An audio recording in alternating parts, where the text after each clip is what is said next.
Hi, welcome to the Beginning Wire Wrapping series.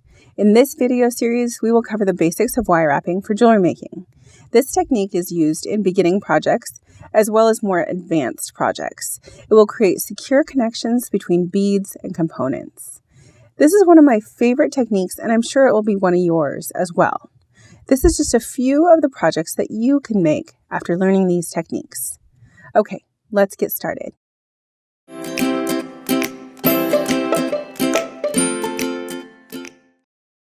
In this first video, we're going to explore the basics of wire wrapping, using head pins to create a simple loop on a bead.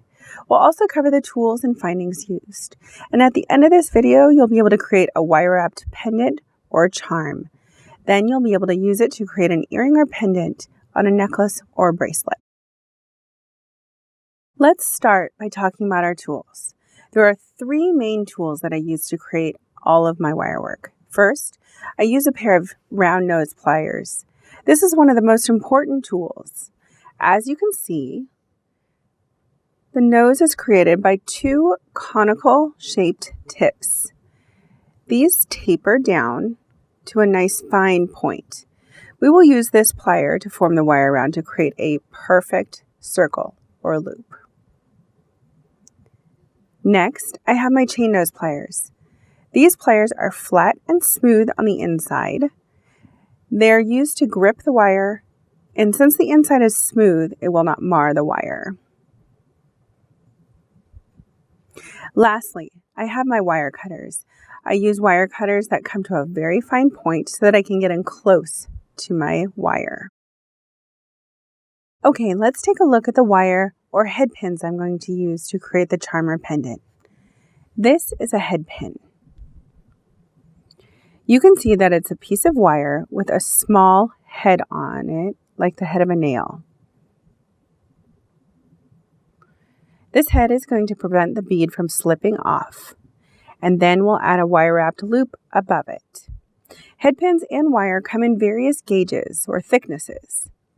I've got 4 different gauges out here so you can see the difference. We've got 20 gauge, 22 gauge, 24, and 26. You can see that the larger the number, the smaller or thinner the wire. So 20, 22, 24, and 26 gauge. So as the number gets larger, the wire gets thinner. You'll want to choose the wire based on what fits in your beads, as well as the overall look and feel that you want the finished project to have. If you're going for a more delicate look, you'll want to use a thinner gauge and vice versa. I tend to like to make my projects a little bit more delicate, so I use 24 and 26 gauge for most of my projects, but feel free to use the gauge that feels best to you. Okay, I'm going to use a 24 gauge head pin today. First, let's slide the bead on the head pin. I'm going to use a 2-inch long head pin today. However, you can get the head pins in various lengths. 2-inch head pin is a nice length. It allows me to stack a bead or two as well as have enough room left to wrap the wire. If you are using a larger bead or if you want to stack several beads, you may want to go with a longer head pin. Once you've added the bead to the head pin, you can see it's not going to fall off there with the head, right at the base there. Pick up your chain nose pliers. Remember, those are the ones that are flat and smooth on the inside. Grasp the head pin directly above the bead. Now, the amount of space that we're grabbing above the bead is the amount of space that the wire is going to be wrapped. So if we want more spacing or if we have thicker wire, we're going to want to have a little bit more space there and grab closer to the base of the pliers. Since I'm using 24 gauge, I don't need that much space to create the 3 wraps. This will take some practice, but you'll be able to eyeball the spacing the more practice you get. Remember that if you're using thicker wire, you need to grab up further to add more spacing. Next, bend the wire at a right angle away from you. So as you can see, I'm grabbing up above, and then I'm just going to bend my wire. You can see that that's at a right angle now. A right angle to the head of the wire. Then it's time for us to make the loop. So pick up your round nose pliers. Take a look at them. You can see that they taper, and so the further you work from the tips of the pliers, the bigger the loop will be. I'm going to make a loop that's about here. So not too large, not too small. You'll want to grab a little bit back from the bend that you made there. Then slowly start rolling the plier so that the wire is starting to form around. You see that I'm moving it around so you can see that the wire is starting to form around the plier. Then go ahead and take the rest of the wire and pull it all the way around the tip of the plier, creating a nice, perfectly centered loop. And you can see that this space here, the neck right there, that's going to be where the wrap is going to go. And that was created again when we grabbed with the chain nose pliers and did that first initial right angle bend. Okay. Next, we need to make the wire wrap. Grab the loop with your chain nose pliers. And what I'm doing is grabbing the surface of the loop itself here. I don't want to go inside the loop. Otherwise, that would deform it. So I'm just grabbing on so I have a nice, good grip. You can see that the loop's just sitting right in there. Okay. And then you want to take the tail of the wire and begin to wrap it around the neck of the head pin. You should get about 3 wraps down to your bead. Once you hit your bead, you're done.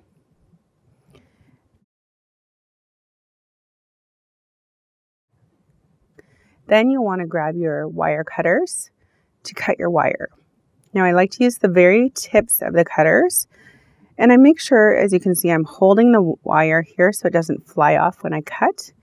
So I'm getting in there close. I'm making sure that my loop is not in the cutter itself, and then just give it a good cut. Now, if there's a little bit of wire still sticking out, you're going to want to take your chain nose pliers and just give it a little squeeze and make it lay down. And that's it. So let me show you that again. You have a nice wire wrapped charm or pendant.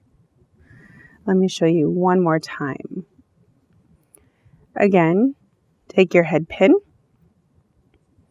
put your bead on your head pin, and you can see that it's not going to fall off. Use your chain nose pliers to grab up above the bead.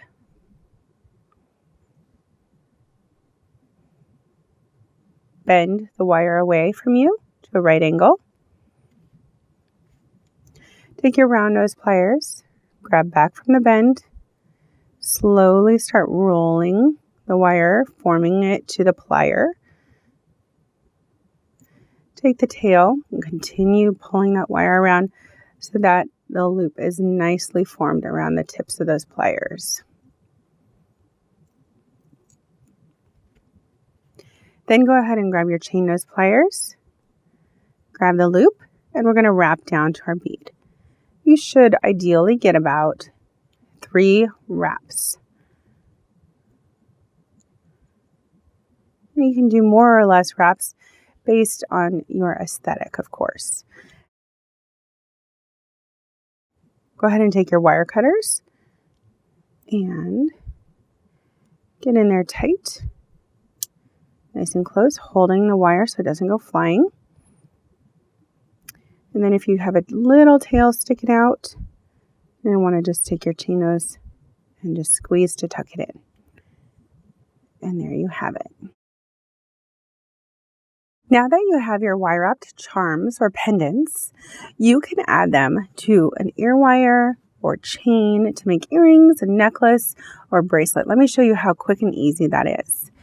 With your ear wire, you're going to want to just grab your ear wire and your chain nose pliers, open up the loop on the ear wire just by moving it forward towards you.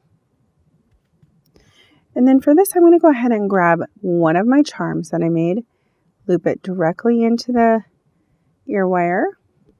And I've actually made another one right here to show you as well. Add that in. Then again with your chain as pliers, just take your loop and bend it back where it was. And look at how cute and easy that is to make a simple earring. Repeat this for the second one.